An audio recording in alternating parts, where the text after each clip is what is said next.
So in this video, we're going to talk about some of the basics of SPSS. SPSS is a statistical program that operates a lot like Excel, except that it's specifically made for advanced statistics like multiple regression and ANOVA, which Excel files can't really handle. It's also really good at returning graphs and results that make publication really easy. So you're going to notice when we go through the program that it looks and operates a lot like Excel, with some stuff added on that makes it specifically good for running statistics with. This first view, because SPSS actually has 3 different views, but this first view is what looks the most like Excel. So this is where you would enter in data points. You notice it's in this grid right here. You have the 1, 2, 3, 4 for how many data points you have. Then right here where it would normally be A, B, C, D on an Excel file, it just says var for variable. This is because we have yet to set up any variables in this particular data set. So this is one view of Excel, and it's called Data View. This is how you access it, this little button at the bottom that says Data View. The other view is Variable View. And actually, let's go here now. So Variable View is where you set up variables. This is one of the things that is different from Excel, is that instead of being able to just put in data right away, you have to set up the variable, give it certain specifications so that SPSS knows how to handle it, what type of statistics it can and can't run with it. So with this variable, we could put in anything right here. Let's just put in, let's say that we have a bunch of participants and we're going to get their ages. That'll be one of our data points, is their ages. So we can type in any name right here. We'll keep it easy. We'll just put in age. Just some rules on naming things. It has to be one word. You can't put age, period, or space, participants, or something like that. The only way that you can include something like a space is if you put an underscore there.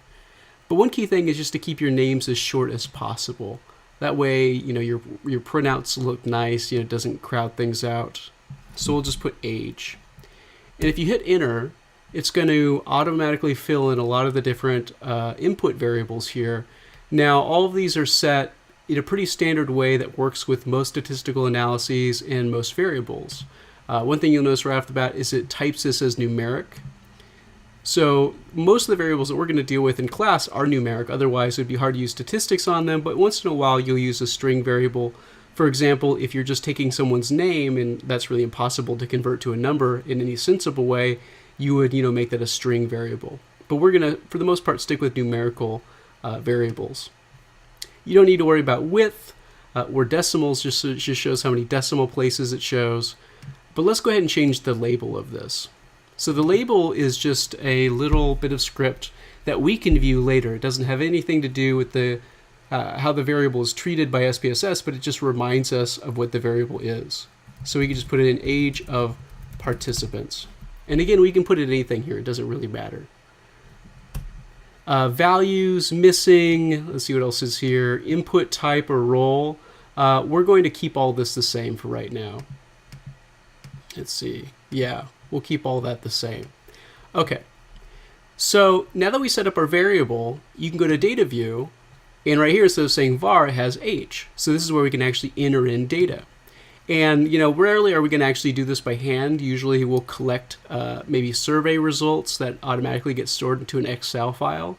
But for right now, let's just suppose that we're entering in data by hand. So we ask, one participant after another what their age is. I'll just throw in some ages that seem like they would, be from a college class. And I'll just throw in enough here that we can sort of do some analyses. There we go. Okay, so let's just say those are the ages. And like I said before, we have it set up to show 2 decimal points, even though that doesn't really make sense. If that was annoying to us, we could just as easily go back to variable view and just say, just show us no decimals here. It's just a cosmetic thing, but if you wanted to do that, whatever you change in here correlates to how it displays here. So now it took away those decimal places. Okay, so that's how you create a variable. It's really easy, and especially easy for straight up numerical variables like age.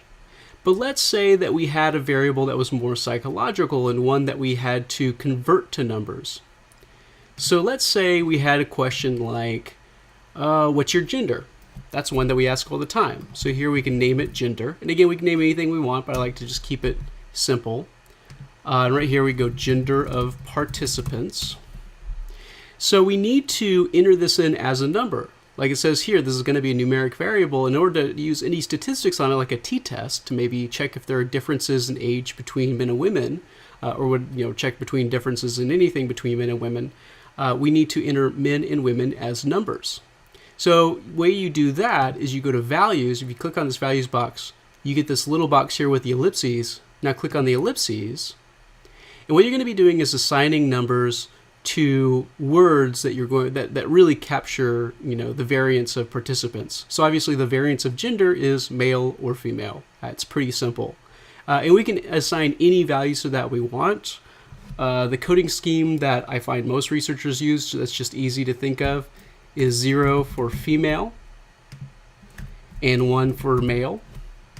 This is a the reason why women are coded as 0 and men as 1 doesn't have to do anything with superiority or inferiority. It's just as one of my statistical teachers taught me, the 0 looks more feminine and the 1 looks more masculine, if you know what I mean. So again, you can name anything you want. That's just an old thing that I learned in my statistics classes. It just sort of stuck with me. So go ahead and click OK. And basically what this means is, let me expand this out a little bit, that instead of in the data view, let's go and switch to data view. See, now we have gender. And since we don't have any data entered right here, it's going to just show this up as periods, basically missing data. Instead of putting in male, female here, we're just going to put in 1s and 0s. So let's say the first participant is an 8-year-old woman. Well, her age is 18 and her gender is 0. And you notice that it displays 0 as 0.00. Again, that's just because we have it displaying 2 decimals. We can turn that off. We can just go 0 decimals, and then it shows up as a 0. Okay, so I'm just going to kind of put in randomly some ages, or some genders rather. Oops, not a 10. That's one thing you got to watch out for, is any typos that you do. We'll put 0, 0, we'll just convert it to 0. There we go. Okay, so now we have all these assignments of gender. One really handy thing that SPSS does is you can, while storing this in numbers, display it as actual words.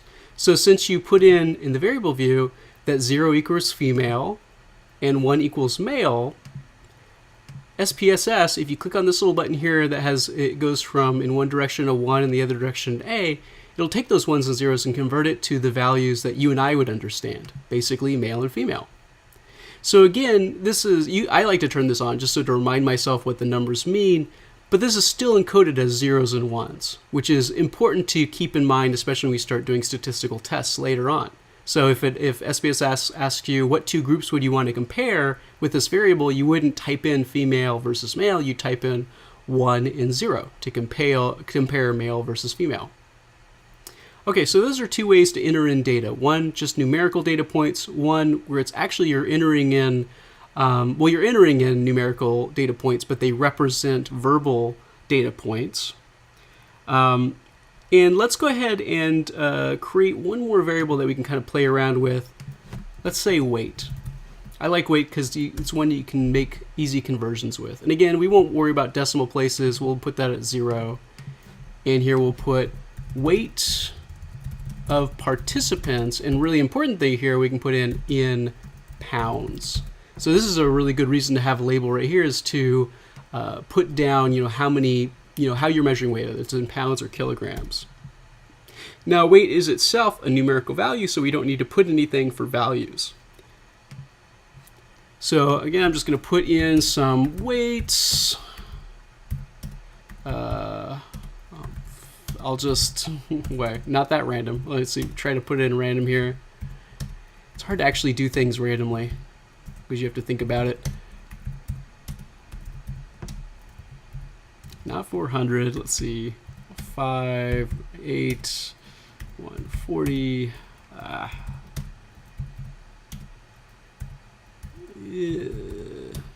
We'll have some heavy guys in there. All right, there we go. So now I put in weight in pounds. Okay, so one reason I picked this variable is weight is an easy one to convert. So let's say that we did the study originally in the US and we collected people's weight in pounds, but then we give this data over to someone in the UK or over in Europe. They say, well, we don't really know what to do with pounds, we want it in kilograms. Well, one of the nice things about SPSS, just like Excel, is that you can easily convert these things using a little mathematics. So the way we do this is, let's see, you guys can't really see this because I'm going to be clicking off the screen here, but I'll tell you. So normally you would see this bar at the top here.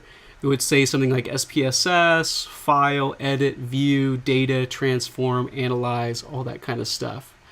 Since you guys can't really see that, I'll just tell you what I'm clicking on. So I'm clicking on Data, or let's see, oh, sorry, not Data, Transform, Compute Variable. So Transform, Compute Variable. And that brings up this little Compute Variable box.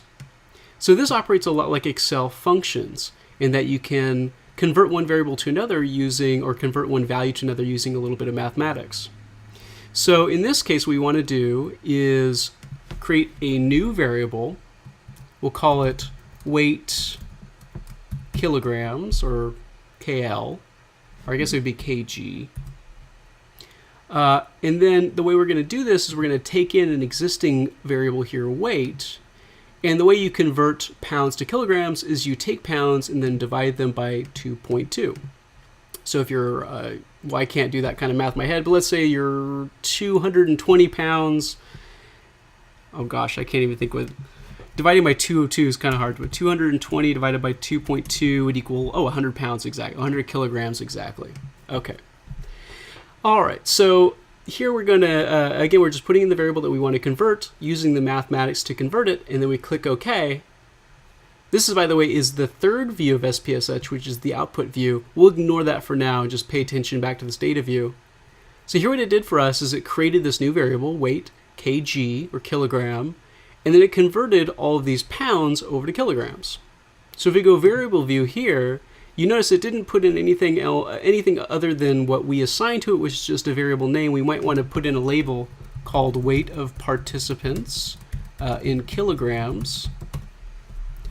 We'll keep it at 2 decimals because that's meaningful here. But here we go. Here we have data that would be more readable by someone in Europe, or really anywhere else besides the United States. Okay, so that's one way in which you can change variables around, is by using a little math to change it around. Another way you can change variables around is by maybe categorizing variables or using different categories. So for example, here we have age, and the age range here is not very much, minimum 18, max, I think I put in a 29 somewhere in here. Yep, here it is. But most around 18, 19, 20, 21, 22. But let's say we were just interested in those who were either 19 years or younger versus 20 or older. This is another way in which SPSS is really handy, and maybe even better than Excel, is that you can easily categorize data. So here, and again, you're going to not see this part, but I'm going to go off screen here and click Transform, and this time recode into different variables. And here it has the recode into different variables box. And we're going to take this age, put it in here. So this is our numeric variable, and then our output variable, we should name it, let's say age, I guess we'll just name it age 2, whatever. In the label, though, we can make something that makes a little more sense. So we'll go, are participants 19 years old or below versus 20 years old or well, older makes more sense than below. Let's say younger, older. There we go. So here we go. Our participants 19 years old or younger versus 20 years old or older. So this is part where we're going to put in something that makes a little more sense here. We can kind of name it anything. Okay, so here's the main operator of recoding a different variable, basically categorizing a different variable, is the old and new values. So here what we're going to do is we're going to say, what's the old value and what do we want to transform it to? Well, in this new variable, we're just going to categorize everybody into 2 groups. Either they're 19 years old or below, or 20 years old and above, but we can't call those by the labels. Or what I mean is we can't just have in the data set a little data point that says literally 19 or below or 20 or above. So we're going to sort of code that as just a 1 or a 2. So for this new variable, a 1 will just mean 19 years old and below, and a 2 will mean 20 years old and above.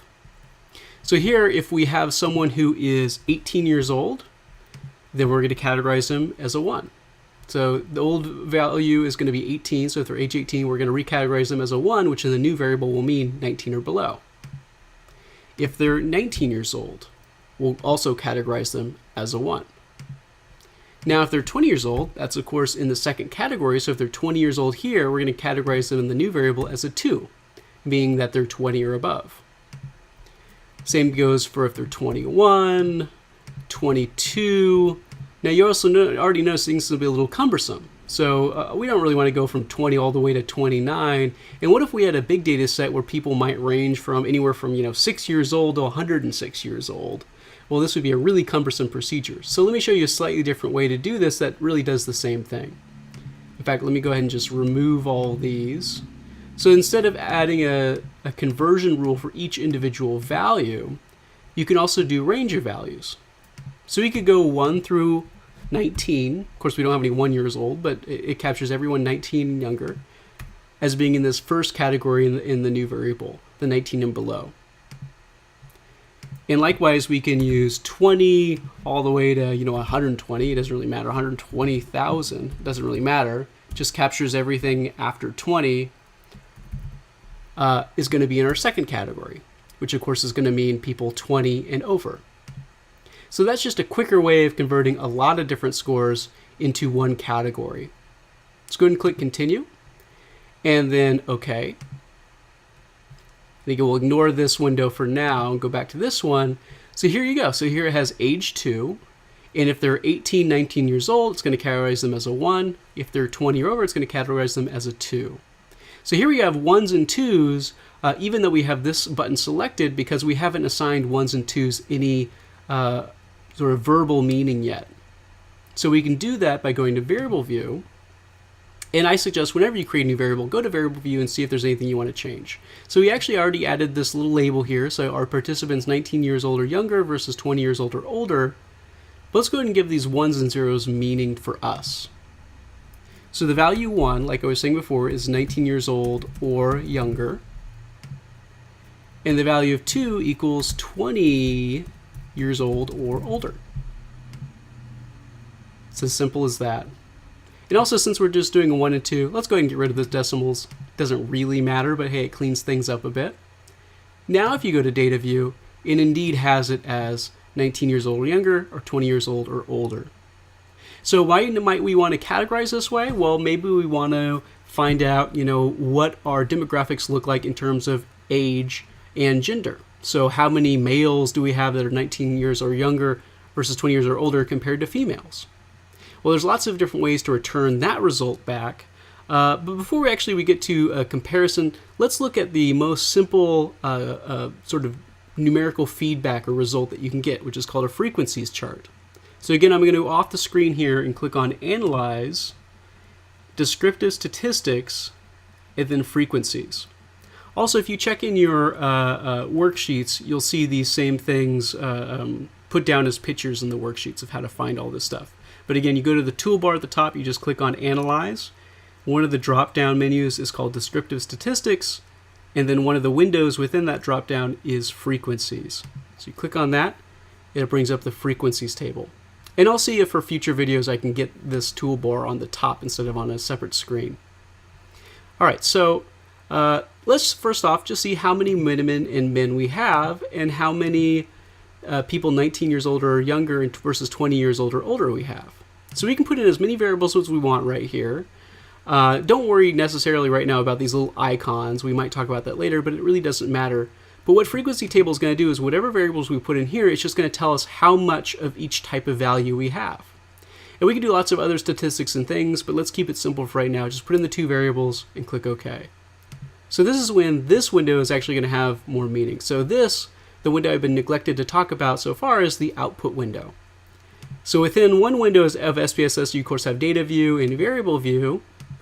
Within this separate window that SPSS also opens, you have any output that you have. So output window will record all the little things that you're doing here in script. So for example, we at some point computed this new variable weight kg equaled weight divided by 2.2. So this is a little handy window. If you ever really get into SPSS, you can actually sometimes more quickly run scripts like this than you can clicking around. Don't really worry about that. What we really want to pay attention to are these output tables. So here are the frequency tables for gender of participants and for are you 19 years or years old or younger versus 20 years old or older. So you notice it's putting in the labels that we have at the top of the graph. And in this data set, we have 11 women and 9 men for a total of 20 people. Another way to put that is we have 55% females and 45% males. And you notice it has here percent and valid percent. What this does is if you have any missing data, so let's say that one of our participants neglected to put in any data for their gender, this percent would reflect only the percentage out of the total, including the missing person. So if we had a missing person who was neither male or female, then both of these percentages would go down a bit. Whereas valid percent only counts those participants who actually put in an answer. So if we had a missing person, these wouldn't go down at all because we'd still have 55% female and 45% male of those who answered that question. And then cumulative percent just adds them up. So we have 55% female, and then if we take into account male, then we have 100% of people covered. We usually don't really pay attention to cumulative percent, but I just wanted to, let you know what that was. So we have 11 women, 9 men. Very similarly, although flipped here, we have 9 people who are 19 years or younger versus 20 who are 20 years old or older. But this doesn't, of course, tell us how many females are 19 or younger, how many females are 20 years old or older versus males in both of these categories. So a frequency table is really good at just looking at variables standing alone. But if you wanted to look at variables combined, you'd go to Analyze, Descriptive Statistics. So again, you go to Analyze on the top toolbar. Descriptive Statistics is one of the drop downs. But this time, instead of clicking on frequencies, you click on crosstabs. So crosstabs is really neat because it shows you all the ways in which you can combine variables. And usually we're not going to combine any more than 2. If you start combining too many, the resulting table would be pretty hard to understand. But it's really easy to understand with just 2 variables. So here we'll put in gender and age 2. And it doesn't matter what order you put them in as long as you put 1 in the rows and 1 in the columns. This, in effect, mixes the 2 and creates cells that take into account both gender and age. Or in this case, the way you've categorized age into these 2 groups. So again, we're just going to click OK. And this will combine the 2. So basically, and usually you can sort of ignore this first one, like this first one here in the frequency table is just how many valid versus missing data points we have. Since we don't have any missing data points, 0 missing, 20 valid. Same thing here, how many valid versus missing cases there are. Usually we kind of ignore this. But go to this table here, and it'll just show you how many, for example, females here are 19 years old or younger. So we have 4 females who are 19 years old or younger, and 7 females who are 20 years old or older. And here we have 5 males who are 19 years old or younger, and 4 males who are 19 years old or 20 years old or older. So that's kind of a neat thing about crosstabs is you can look across different variables and see how many participants fall into multiple variable categories like this, like male and age. It also shows what we had up here, that if you look across females in these 2 categories, it'll show total. So again, we have 11 total females and 9 total males. We had 9 people total who are 19 years old or younger, and 11 people total who are 20 years old or older. So those are 2 ways to do analyses. One where you're looking at the frequency of each category. So how many people do you have fitting in each category, like how many males and females, how many people 19 years or younger, 20 years or older. And then crosstabs where you can look across categories, see how many participants fit in distinct groups. So how many females are 19 years or older versus males are 20 years or older, these kind of things. One neat thing that we can do if we wanted to recreate some of these tables, maybe with new variables or with new statistics within these windows, is we can click on this little button. So this little button, it says Recall Recently Used Dialogues. Basically what it does is it brings up everything that we've done so far. So for example, we just did a crosstabs. We also did a frequencies dialog. We have some extra ones in here that I did in previous sort of workings with SPSS. but everything we've done from compute variable on is stuff that we've done in this video. So let's say we wanted to run a new frequencies table. Well, instead of clicking on Analyze, Descriptive Statistics, Frequencies, we could just come into this little window and click Frequencies. So here again, we have our two variables that we've already looked at. Let's say we're done looking at those. One way to get rid of anything you have here, basically reset everything back to 0, is just to click the Reset button. Let's say that instead of just wanting to know how many people are 19 years or younger or 20 years or older, we want to look at age in its entirety. So we can put our original variable of age in there. So if we just click OK, it's going to give us a lot of data, basically. Well, maybe not a ton, just because we only have 20 data points, but it's going to break it down by whoever's 18 versus 19 versus 20, 21, 22, 29 years old, and tell us how many people fit in that category. And it's not going to tell us who's 23 or 24 because we didn't enter anyone in that category. So you notice it jumps from 22 all the way to 29. So this is a pretty good way of looking at this data, but it doesn't really tell you anything like what's the average age of the person in this data pool, or what's the range of ages in the person of this data pool. Well, we can get those statistics by clicking on some other buttons within the frequency dialog. So again, let's go back up here, bring up this frequency dialog box, and then right here we have statistics, where we can bring up all sorts of things we might want to look at. So one thing that makes the most sense for us is what's the mean age group. So it looks like about, maybe somewhere between 19 and 20 years old, but let's figure out the exact mean age. Let's also throw in the median age. So not only what's the mean age, what's the average age, but what's the very middlest of ages. If we lined up all these people along a line here from youngest to oldest, who would be what would be the age of the exact middle person? We can also look at range. So obviously here the range is going to be from 18 to 29, but if we have a big data set, that might be an interesting one to throw in. We could look up standard deviation. So you can look up lots of different things. We can even look up skewness and kurtosis, which are basically just measures of whether or not this data is normally distributed. That's something that'll be of more importance later. For right now, we'll leave those blank. We can even throw in minimum and maximum numbers. Again, if we had a big data set, that might not be apparent. So go ahead and click Continue. And okay, well, actually, let me see. Is there anything else we would want? No, that looks good. Just sort of checking, make sure everything looks good. Yep, okay. Oh, another thing too, since we already have this frequency table, we can actually unclick right here where it says Display Frequency Table, just so it doesn't create another one. So go ahead and click OK. And here it gives us all the values that we wanted. So the mean age is 20.2 years old. The median age is 20. So the fact that the mean and median ages are very similar is a hint that this is probably pretty normally distributed, or at least the midpoints for the middle of the group, the median, and the average of the group are around the same value. Standard deviation is about 2.5 years old or so. The range is 11 because going from the minimum age from 18 to the maximum age 29 is 11 years. So here we have all the statistics that we asked for basically. So that's a handy way to use a frequency table. Let's say that we want to look at visually something that had to do with our data. So what does the distribution of our data look like? Well, again, we can go back to frequencies. This time we'll uncheck these just because we don't want to recreate these. There we go. Yep, that's fine. And go to charts. So charts is a really cool one because it'll actually bring up lots of different chart types that we can do. So let's go ahead and do, oh, I love this one. Let's do a histogram. This is what this does is it creates a bar graph with lines connecting all the tops of the bars together. Well, you'll see this in a sec.